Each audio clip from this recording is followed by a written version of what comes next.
are listening to the Derek Asante podcast, the show that brings you insightful conversations about everyday topics. We just aim to keep the discussion above the average. Our guests are the ones bringing the social proof to the conversation. Let's get into it. Welcome back. Welcome back. Happy New Year's. We're back again. Right?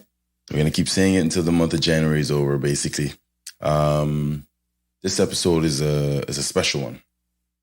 It's important. I shouldn't say special. It's an important one. It's a subject matter that I've been thinking about quite a bit. And it's allowed me to kind of dive in a little bit. The research allowed me to kind of dig a little bit deeper. And what that did for me was help me understand the people that I'm connected to a little bit better. Just a little bit better, including myself, right? So I thought that was important. Every now and then, we will experience a feeling of fear, uneasiness for many reasons. And stress is usually at the forefront in most of our cases. We don't always know the cause of these feelings, right? But they will pop up on you through, just taking a test, for example. Some people get really nervous and uneasy and anxious, and that's the word. Anxiety is what I really want to talk to you guys about today. It's something that is prevalent, but in the community of mine, a lot of us ignore it. A lot of us don't know what to do with it. A lot of us don't know how to treat it, how to get help, and so forth. So that's a part of the reason why. And I also now have a greater understanding as to why people make some of the decisions that they make, because they are going through something. And so this is just something that I wanted to kind of spend a few minutes on and shed some light on. And I hope that, it's beneficial to somebody out there.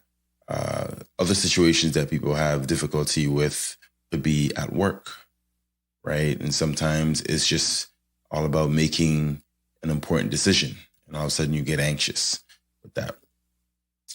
So this is what I wanted to spend some time on. I go through it myself. I get anxious every time I gotta write a new poem. I gotta stand up in front of a group and speak.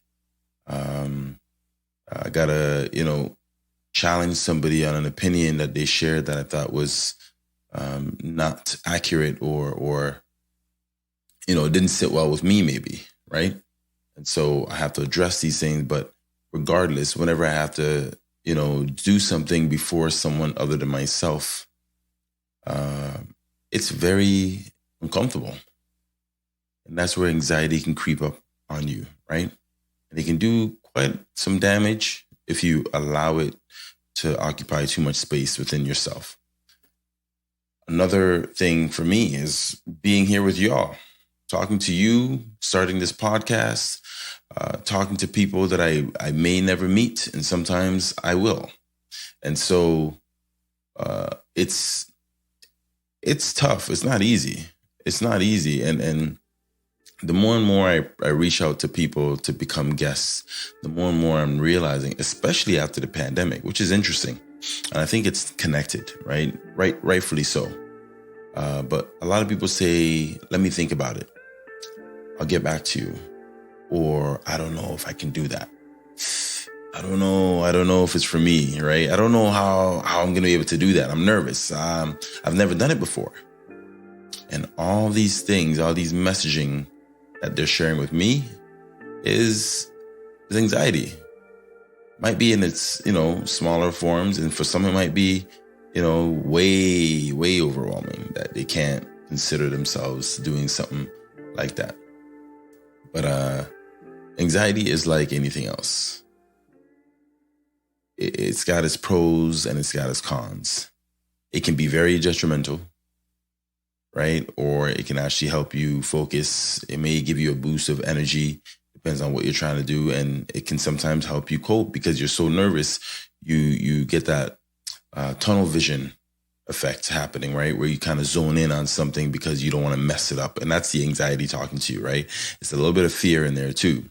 So it's not always negative, but if the negative side of it overwhelms you or overcomes you, then I say go and get some help. Okay. But I want to thank you for your continued support. Please follow the show to get the followers up, the numbers up. I really could use that support. I appreciate you listening. I also want more people to listen to the episodes and the show. So spread the word, right? Spread the word, share the episodes. Check out the YouTube channel. It's up and running. It doesn't cost you anything, by the way, just to click a button or two and, like something or share something. You may not like it, but you can share it, right? It means the world to me. So I want to thank you in advance for all the love that I know you're going to share. Now, let's get back to it. So anxiety is, it's a common mental health condition, actually, right? A lot of people don't realize that it is or realize how common it is, but it's very, very common. And it can have significant impact on anyone, right? Anyone. It affects millions of people around the world, in fact. What are some of the forms of anxiety you might ask yourself? This is some of the questions that I asked myself. So I went digging and, I got some information. So I want to share that with you. There are different forms. We have what's called a general anxiety disorder. And some people kind of use the short handle for it, which is GAD. And we have phobias. A lot of people have phobias. I have a phobia of heights.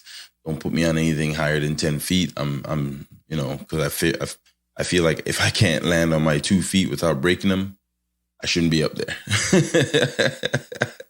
That's my phobia, right? And the other one is just a panic disorder. So you may not necessarily have all three. Some people have all three. Some people have two. Some people just have one that you're battling, right? But we all have them at different periods in our lives. And that's something that I want to kind of shed some light on, that mental health is not something that's, presents itself to just one group of people or particular individuals with certain circumstances. No, as long as you're alive and breathing, it's just like a headache. It's just like a migraine. It can come and it may go in some instances, and sometimes it's there for a lifetime, or an extended period. So a person with a general disorder is someone who is constantly worried about the everyday issues, right? Like their health, the money, do they have enough, and work. Do they like work? Are they concerned? Are they going to be fired? They're always in this fear. Relationships. Am I a good partner? Who do I want to be with? Can I even get in a relationship? Why can't I get in a relationship? Is it because of this part of me? And so forth. Family. Why don't I have the same, relationship like these two members of my family? Why do I have to be the one that feels like I'm an outsider in my own family, right? All these little things, these are the voices that we hear and the things and the situation that we create for ourselves to justify why we do the things we do, like staying away from people and so forth, right? This can go on daily for individuals who suffer from anxiety disorders, right? Daily. And then it can, like I said, it can go on for months, right? So oftentimes it lasts half a year for, I guess, the average, not the extreme, but those of us who don't necessarily have the extreme side of anxiety, right? So, but the point I'm trying to make is it comes and it goes, but sometimes it sticks around a little bit longer than you would like, right? Now, someone who suffers from phobia, like myself, right, experiences intense fear of things with practically little to no actual danger, right? So you might have a phobia for, some people have phobias for spaces, tight spaces, spiders or bugs, right? Some people have a phobia of getting on an airplane. That's a real thing, right? Some people don't like clubs or small spaces. Some people don't like to be in spaces where there's only one door. Right? Sometimes I just don't want to be there. And if I am, I want to be the closest person to that door. Okay, just so in case I need to get out, I can get out. But some people have phobias where they don't attend social events because that means they would have to interact with other people. And that's where they struggle, right? People have phobias for almost anything that you can, think of under the sun. So phobia is one of those things that can kind of sneak up on you. And it can also be something that you had from when you were a child, but it didn't really present itself or occupy the forefront of your mind or your being, right? So now that you're growing up, you're starting to realize, oh, I don't like that feeling, or I don't like being here. I don't like being in this setting. I don't like people who are loud. I don't like spiders. I don't like ladybugs. Simple things, right? But they are major to that individual who is experiencing that phobia. So something to keep in mind. The third person, for example, with who's suffering from panic disorder, experiences what I can describe as sudden but repeated stretches of immense fear, right? Where they may not be in any danger, but these attacks make them feel like they might be, right? So they come quick. Sometimes they last for just a few minutes. Sometimes they stick around for a little bit. Why? That feeling of, oh my gosh, what's going on, right? And fast breathing, your heart, their heart starts to thump a little bit faster and harder. They break out in sweats. Some of them, they breathe, a little bit heavier and faster. And you can see some of these things showing up when someone's having a panic attack, right? If you ask somebody who doesn't speak in public to stand up and speak, that can be detrimental to that person, right? So something to consider when we are in various settings trying to get other people to come out of their shell. You got to be careful, because if they come out of that shell and you're not prepared to administer any aid or assistance, you might have just caused a little bit more damage by pushing them too far, right? There is a comfort zone. A lot of us love to stay there. Sometimes when we're forced out of that too quickly, right? When I mean too quickly is not at our pace that we're comfortable with. That can be detrimental to the individuals, okay? But with all those three disorders that I just described, which one of these have you personally experienced in the past? Right? I want you to think about that and how did you cope? And what assistance or resources were you able to access? If you can think of those things while you're listening to this, write them down somewhere. I think it'd be great if you were able to actually go on the Podbean app or on the YouTube channel and kind of share the resources so that other people can kind of get access to that and be able to, take care of themselves if they're in that situation, right? So please go ahead and do that. It doesn't cost you much, but know that you are helping somebody out there. And I want to thank you in advance for that. People with anxiety can experience different symptoms, right? And I mentioned a few of them, right? With the heart racing, which is a physical thing, the rapid breathing. Sometimes it could be an upset stomach, right? You can have contractions in your stomach or some pain in your stomach because you're anxious. Your stomach just tightens up on you, right? I remember that feeling vividly every time I had to take the stage to perform one of my poems. It was tough, right? About 10 minutes before you get on that stage and face the audience, stomach, no matter who or where it is, my stomach always twists. To this day, it still does. And it's just about repetition. The more I do it, the easier it gets, the less tight my stomach gets, but it still gets wheezy and uncomfortable, but it gets better. Okay. But that's anxiety. That's being nervous. That's being scared. That's being, fearful of what may come, the danger that you create in our minds and it takes hold of our bodies. Right. But these symptoms can make it very difficult, okay? In so many different areas, it can make it hard for you to concentrate, sleep, right? You might end up going through some sleep deprivation, and even just performing your daily tasks. You may not be motivated or inspired to get up and do anything, right? Because of the anxiety. And so it has real impact on people. Anxiety affects us both emotionally, right? We just talked about the physical aspect of it, but emotionally as well. And psychologically, right? It can present itself as a feeling of, low self-esteem, a little bit of self-doubt, a lack of confidence in yourself. People suffering from anxiety avoid certain situations and activities because they don't want to put themselves out there. And that's the anxiety doing a lot of the work, alongside, the cousin of anxiety, which is sometimes fear. And it limits their ability to socialize. It limits their ability to actually work and pursue some of their goals, right? So it can really be something that holds a lot of us back. In severe cases, though, anxiety can, obviously interfere with your ability to function daily. So imagine my anxiety is so strong that I don't leave my house, right? But my career or my livelihood depends on me going out and meeting people. Let's say I'm a salesperson. How do I now survive? Right? How do I survive? So it's a twofold situation.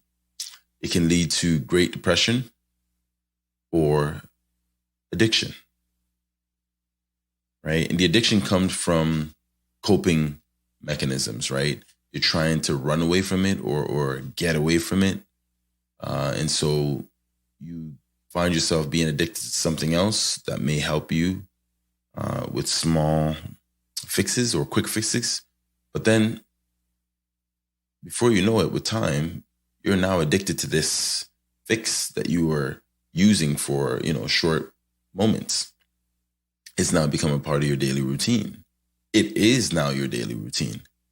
Now what do you do? Right?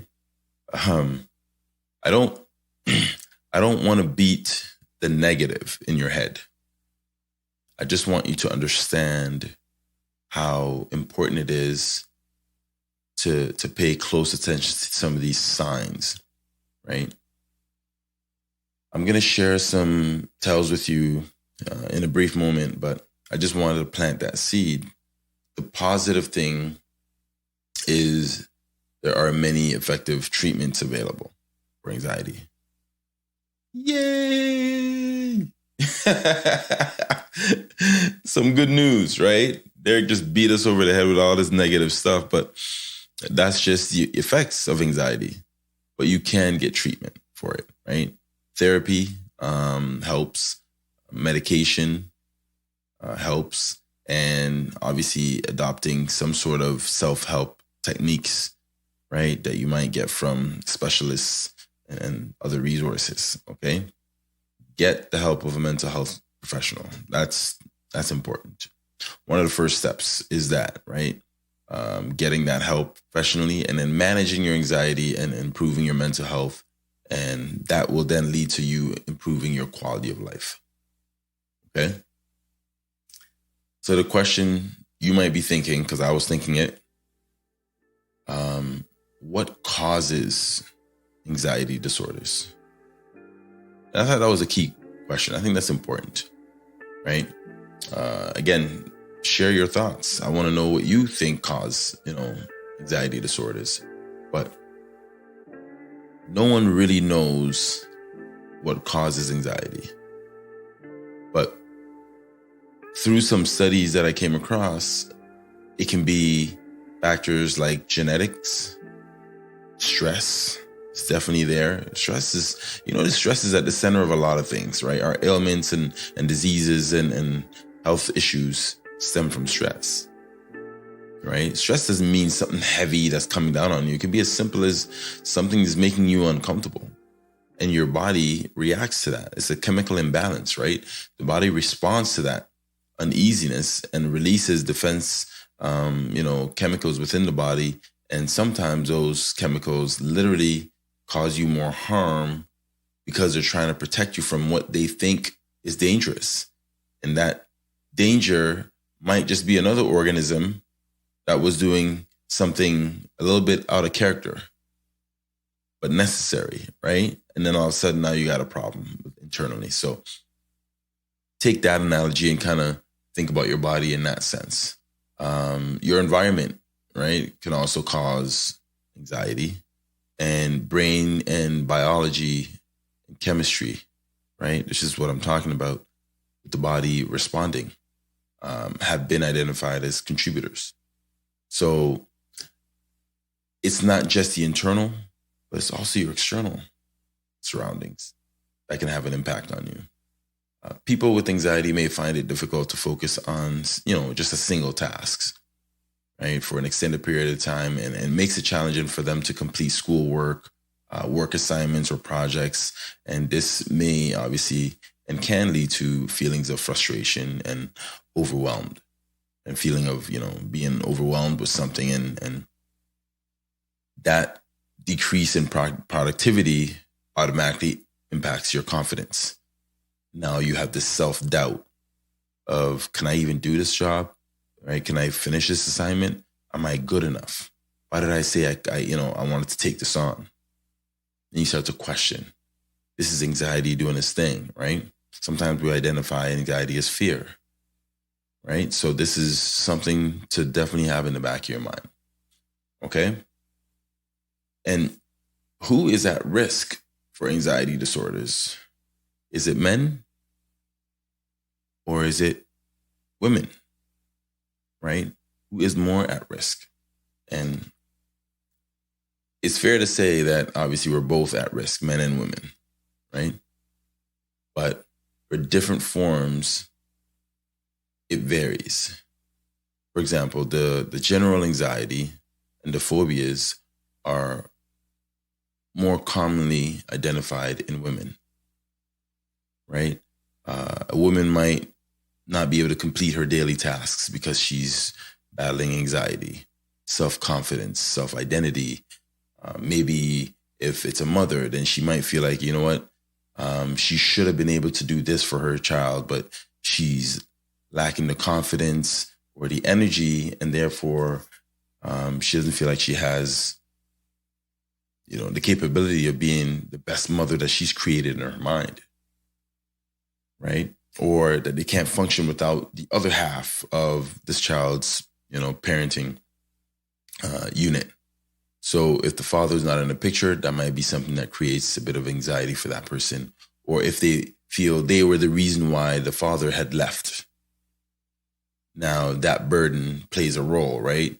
Makes them a little bit anxious, and they stress themselves out and so forth. Or they might just be, a father that's behind on bills, single father or a two-parent home, and they're, behind bills, income's just not enough. They're fighting this and that, and the fear of, I might lose my home or my apartment, or my car might get, repossessed. And so all these little things create this anxiety, right? And then all of a sudden it snowballs, and before you know it, hey, we're in trouble.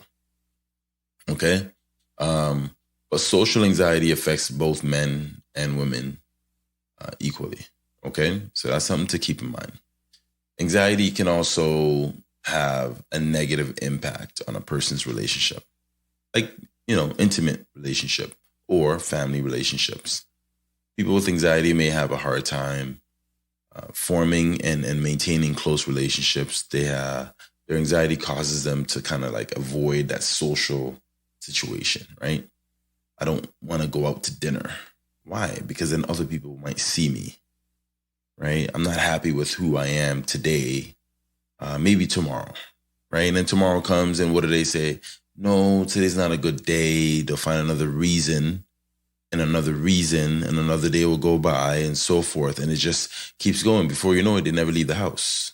They're never outside, okay? That is anxiety.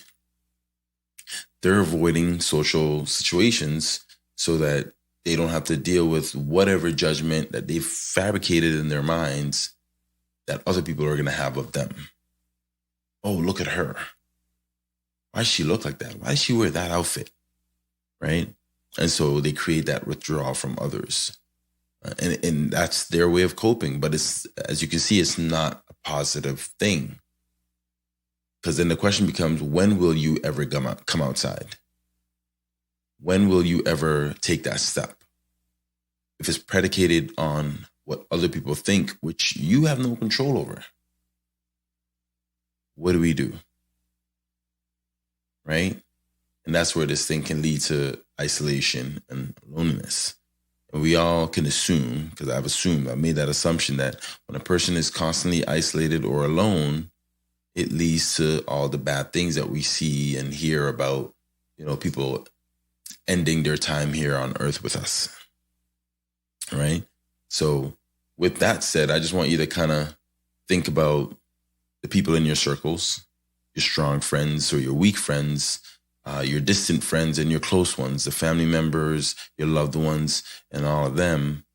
Try to give them a call just to check in. Say, hey, how's it been? It's a new year. Around this time, everybody's kind of going through this debt situation where they spent so much for the holidays that they got to, try to clear these credit cards off, right? And so forth. Some people fell behind on some payments, and so forth. So it's been rough, right? And I mean, when I say that, I'm speaking for me as well. And so it's important to check in on some people, because the reality is, overall, anxiety is very real. It's happening to every single one of us at any point in our lives in the past, and it's going to happen again. It doesn't just go away forever, right? But it's definitely a serious and debilitating disorder that can have a negative impact on many aspects of our lives, right? So take a moment, check in on those people that you care about. Now, I mentioned some treatments that you can get for your anxiety disorder. I want to share some of those with you, okay?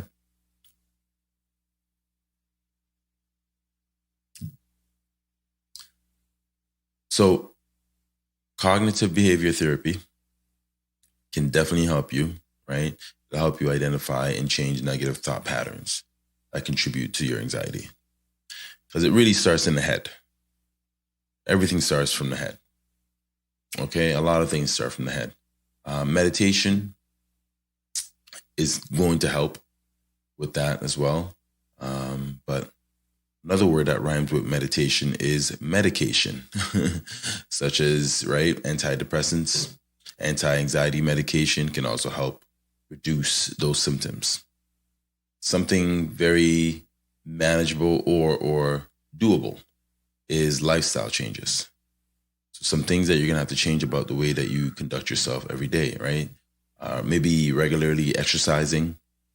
There's a book, I believe it's called Spark. I can't remember the author's name, but it's a nice book because it ties in the mental, the spiritual, as well as the exercising, and how all those components actually help with, I guess, us human beings in functioning in a healthy capacity, right, on a regular basis. So exercise is very key.